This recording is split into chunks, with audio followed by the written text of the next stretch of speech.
Hello, good morning class. आज हम BA part third के प्रथम पेपर के प्रथम विचारक प्लेटो के बारे में पढ़ेंगे। उनके आज न्याय सिद्धांत के बारे में देखेंगे। देखिए, प्लेटो का जो न्याय सिद्धांत है वो काफ़ी इम्पोर्टेंट है, काफ़ी महत्वपूर्ण है। क्यों? क्योंकि उनका जो पूरा दर्शन है वो कहीं ना कहीं न्याय के ऊपर ही आधारित है। इसलिए हमारे को प्लेटो के न्याय सिद्धांत को जानना जरूरी है, क्योंकि जब तक इनके न्याय सिद्धांत को नहीं जानेंगे तब तक इनके दर्शन को हम अच्छी तरीके से नहीं समझ पाएंगे। ठीक है, तो देखिए आज हम चर्चा करते हैं प्लेटो का न्याय सिद्धांत। देखिए, प्लेटो की जो सबसे प्रसिद्ध पुस्तक थी रिपब्लिक, जो रिपब्लिक पुस्तक थी उसमें न्याय के सिद्धांत के ऊपर काफ़ी विस्तृत रूप से चर्चा की गई है। यानी कि उसमें अच्छी तरीके से प्लेटो ने बताने का प्रयास किया गया है कि राज्य में न्याय क्या है, कैसे स्थापित हो सकता है और न्याय के कौन कौन से गुण इसमें विद्यमान रहते हैं। तो देखिए, जैसा कि हम प्लेटो के न्याय सिद्धांत की चर्चा करेंगे तो सबसे पहले उनकी पुस्तक के बारे में जानेंगे, क्योंकि पुस्तक के कौन से थे उनकी रिपब्लिक में जो रिपब्लिक का जो उपशीर्षक है वो भी किससे संबंधित रखा गया है? न्याय से संबंधित। यानी कि प्लेटो की जो रिपब्लिक पुस्तक है उसका जो उपशीर्षक है वो भी किसके बारे में लिखा गया है? न्याय के बारे में। अर्थात ये कहीं ना कहीं रिपब्लिक जो पुस्तक है वो कहीं ना कहीं न्याय सिद्धांत के ऊपर विशेष जोर देती है। देखिए, प्लेटो के न्याय सिद्धांत में और आज के न्याय में हमारे को काफ़ी डिफरेंट देखने को मिलता है। आधुनिक समय में तो न्याय को क्या मानते हैं? वैधानिक रूप में मानते हैं। किस रूप में मानते हैं? वैधानिक, अर्थात कानूनी रूप में मानते हैं। यानी कि वर्तमान में न्याय क्या है? कानून के द्वारा जो डिसीजन दिया जाता है, कानून के द्वारा जो निर्णय किया जाता है वही क्या है? न्याय है। लेकिन अगर प्लेटो के न्याय की बात करें तो प्लेटो ने इसको वैधानिक न मान के नैतिक माना है। क्या माना है? नैतिक माना है। यानी कि आत्मा के अंतःकरण की वस्तु माना है न्याय को। ठीक है, तो इसमें ये डिफरेंट में हम इसके साथ साथ में देखेंगे। लेकिन प्लेटो के न्याय के सिद्धांत को समझने से पहले हमारे को तत्कालीन समय में प्रचलित न्याय की धारणाओं के बारे में भी चर्चा करनी पड़ेगी। यानी कि उन समय की यानी कि प्लेटो के समय का जो यूनान में जो जिस तरीके का न्याय प्रचलित था उनके सिद्धांतों के बारे में भी हमारे को चर्चा करनी पड़ेगी। क्यों? क्योंकि उस समय में कौन से न्याय की धारणाएं प्रचलित थी, कौन से सिद्धांत प्रचलित थे, उनका जब तक खंडन नहीं करेंगे तब तक प्लेटो के न्याय के सिद्धांत को हम समझ नहीं पाएंगे। क्यों? और ये चीज़ प्लेटो ने भी की है, क्योंकि प्लेटो ने जो अपना न्याय का सिद्धांत दिया है उससे पहले उस समय में प्रचलित न्याय के सिद्धांतों का खंडन किया है। तो प्लेटो ने अपना जो न्याय सिद्धांत दिया, अपना जो रिपब्लिक पुस्तक उन्होंने लिखा, उससे पहले वहाँ पे यूनान में 3 प्रकार के सिद्धांत चलते थे न्याय के। यानी कि 3 प्रकार के न्याय की धारणाएं प्रचलित थी, जिनमें सबसे पहला है परंपरागत सिद्धांत। पहला जो सिद्धांत कौन सा चलता था प्लेटो के न्याय सिद्धांत से पहले? परंपरागत सिद्धांत। परंपरागत सिद्धांत। देखिए, इस सिद्धांत के 2 विचारक थे। इसमें पहला तो है सिफालस और दूसरा है पोलीमार्क्स। सिफालस और पोलीमार्क्स। देखिए, सिफालस क्या कहता है? सिफालस और पोलीमार्क्स के विचारों को ज़्यादा समझना ज़्यादा जरूरी है। सिफालस क्या कहता है कि सत्य बोलना और दूसरों के ऋण को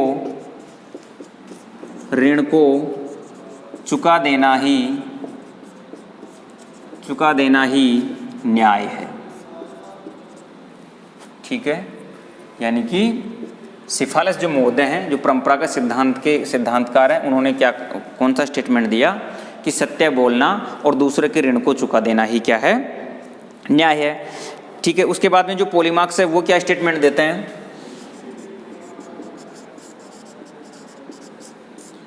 वो क्या कहते हैं? दूसरों के प्रति उचित व्यवहार देना ही क्या है? न्याय है। यानी कि दूसरे जो व्यक्ति हैं उनके प्रति उचित व्यवहार देना ही क्या है? न्याय है।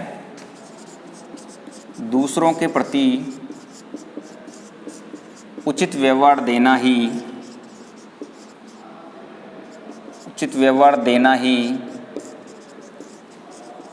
न्याय है। अर्थात मित्र के प्रति मित्रता का व्यवहार, मित्र के प्रति मित्रता का व्यवहार और शत्रु के प्रति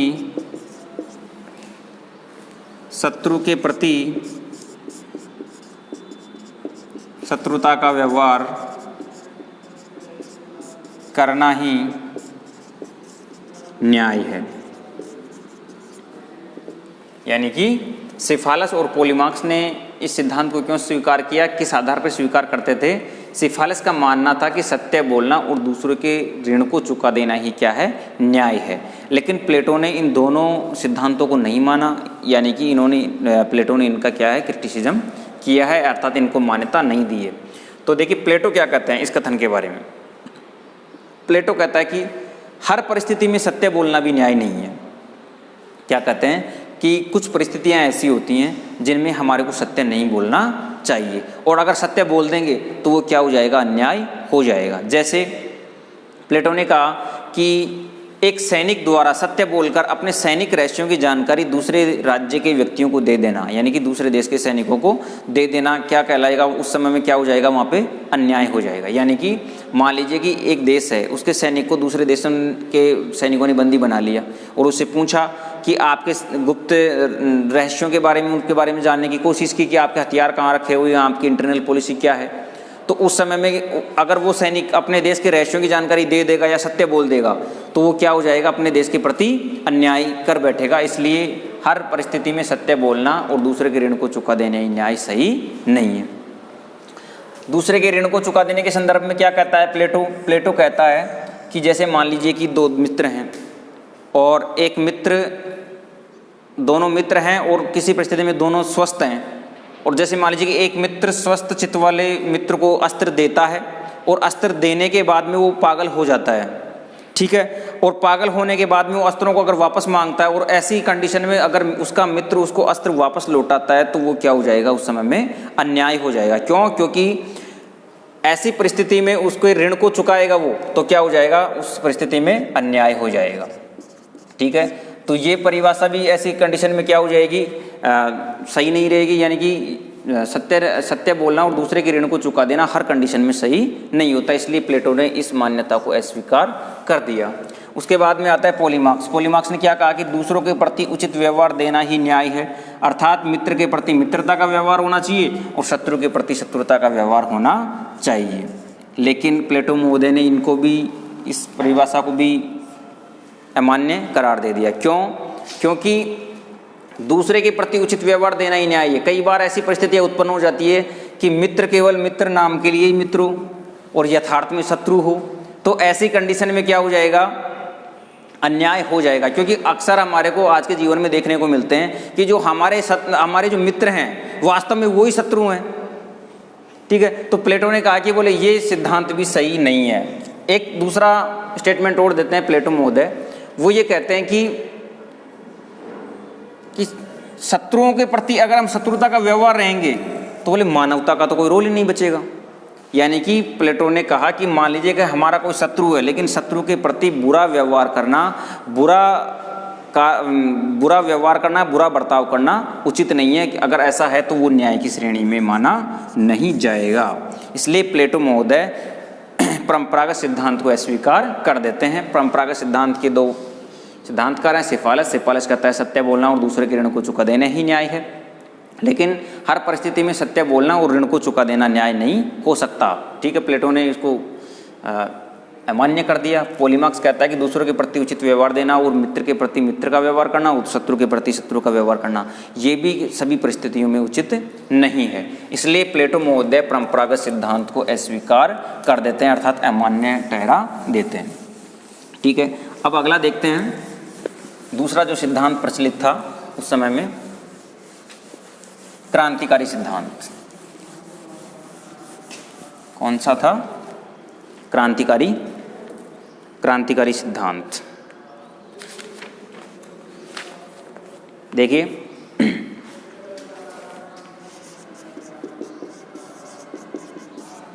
क्रांतिकारी सिद्धांत, इसके प्रवर्तक हैं थ्रेसिमेकस। इनका क्या कहना है कि शक्ति ही सत्य है।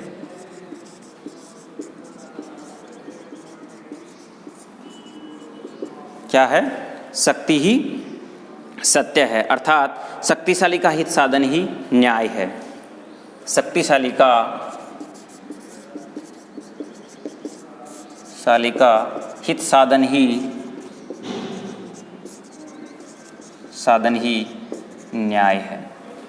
ठीक है, यानी कि थ्रेसिमिकस ये कहता है कि जो पावर में होता है वो अपने अकॉर्डिंग कार्य करता है, और अपने अकॉर्डिंग कार्य करता है वही उसकी श्रेणी में क्या है? न्याय है। यानी कि थ्रेसिमिकस ये कहने का प्रयास करता है कि शासक वर्ग केवल अपने हितों के लिए ही शासन करता है। शासक वर्ग केवल अपने हितों के लिए ही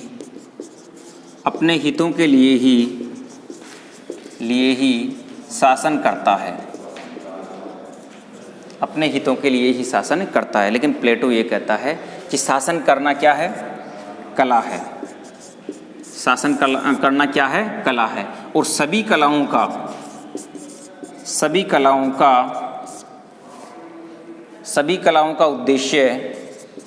उद्देश्य स्वार्थ नहीं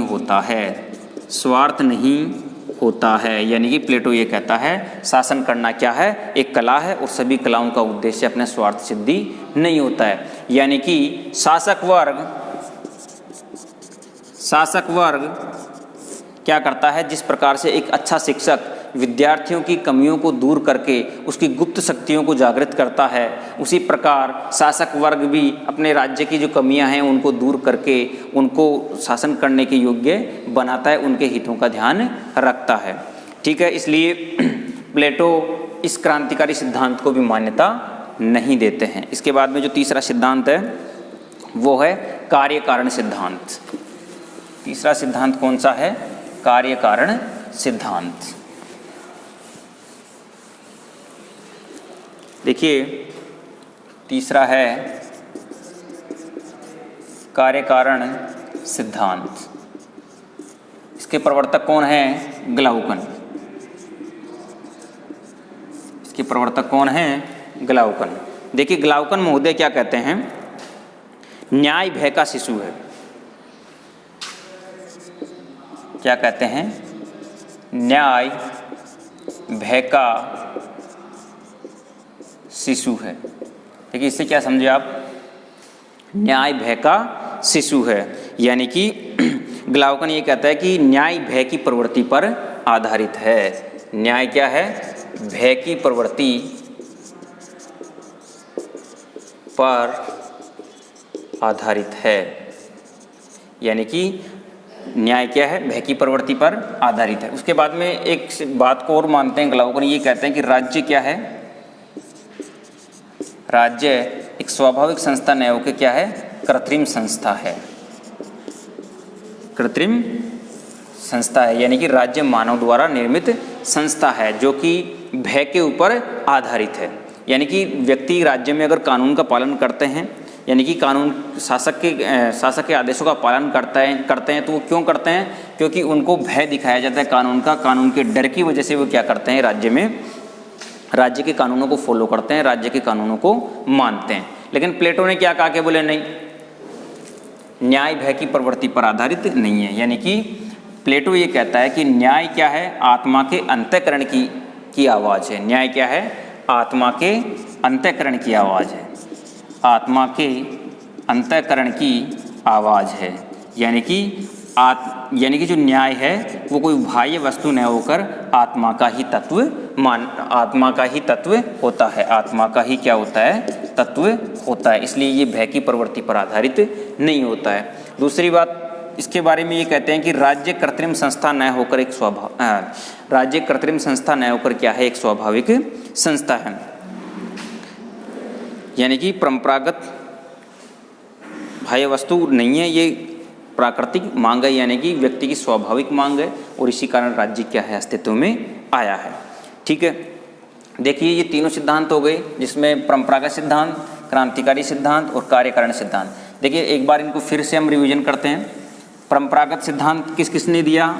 सिफालस और पॉलीमार्क्स। सिफालस क्या कहता है कि सत्य बोलना और दूसरे के ऋण को चुका देना ही क्या है? न्याय है। लेकिन प्लेटो महोदय क्या कहते हैं क्यों उसको स्वीकार नहीं करते हैं? उनका कहना है कि हर परिस्थिति में सत्य बोलना और ऋण को चुका देना ही न्याय सही नहीं हो सकता। क्यों?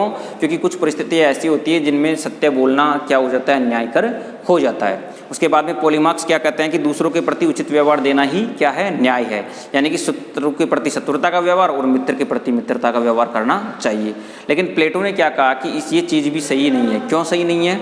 क्योंकि कई बार हम वास्तविक जीवन में देखते हैं कि मित्र क्या होते हैं, नाम के लिए मित्र होते हैं, लेकिन वास्तव में क्या होते हैं, वो शत्रु होते हैं। और कई बार शत्रु भी क्या करते हैं, भलाई का कार्य कर सकते हैं, इसलिए शत्रुओं के प्रति शत्रुता का व्यवहार भी नहीं रखना चाहिए। एक स्टेटमेंट वो और देते हैं प्लेटो, वो कहते हैं कि अगर शत्रुओं के प्रति हम शत्रुता का व्यवहार करेंगे तो मानवता का कोई मोल नहीं रह जाएगा। यानी कि अगर इंसान में इंसानियत है, मानवता है, आत्मा में अगर न्याय की भावना है तो हमारे को शत्रु का भी बुरा नहीं करना चाहिए। इसलिए इन सिद्धांत को वो क्या कर देते हैं, अस्वीकार कर देते हैं। दूसरा सिद्धांत आता है क्रांतिकारी सिद्धांत, जो कि थ्रेसिमिकस ने दिया। थ्रेसिमिकस ने क्या कहा कि शक्तिशाली का हित साधन ही क्या है, न्याय है, अर्थात शक्ति ही सत्य है। ठीक है, लेकिन थ्रेसिमिकस ने के इस सिद्धांत को भी प्लेटो क्या करते हैं, अस्वीकार कर देते हैं। यानी कि शासक वर्ग क्या करते हैं कि स्वार्थ के लिए कार्य न करके क्या करता है कि जनता की भलाई के लिए कार्य करते हैं। शासन करना एक कला है और हर कलाओं का उद्देश्य स्वार्थ सिद्धि नहीं होता है। उसके बाद में तीसरा जो सिद्धांत आता है वो कार्यकारण सिद्धांत आता है, जो कि ग्लाउकन का है। ग्लाउकन ने क्या कहा कि न्याय भय का शिशु है। लोग भय की प्रवृत्ति के आधार पर यानी कि डर के मारे ही राज्य की आज्ञाओं का पालन करते हैं, राज्य के कानूनों को मानते हैं। और राज्य क्या है, कृत्रिम संस्था है, बनाई हुई संस्था है, जो कि एक भय के ऊपर आधारित है। लेकिन प्लेटो ने इस चीज़ को अस्वीकार किया। प्लेटो ने कहा कि न्याय आत्मा के अंतःकरण का तत्व है, कोई बाहरी वस्तु नहीं है। आत्मा, व्यक्ति की आत्मा से ही न्याय की उत्पत्ति होती है और राज्य एक कृत्रिम संस्था न होकर एक स्वाभाविक संस्था है। स्वाभाविक रूप से ही राज्य का निर्माण हुआ है। इसलिए तीनों सिद्धांतों को खंडन कर देते हैं और तीनों सिद्धांतों को खंडन करने के बाद ही वो अपना न्याय का सिद्धांत देते हैं। तो देखिए वीडियो काफ़ी लंबा हो जाएगा, इसलिए हमारे को उसको दूसरे पार्ट में इसको प्लेटो के स्वयं के न्याय के सिद्धांत को देखेंगे। धन्यवाद।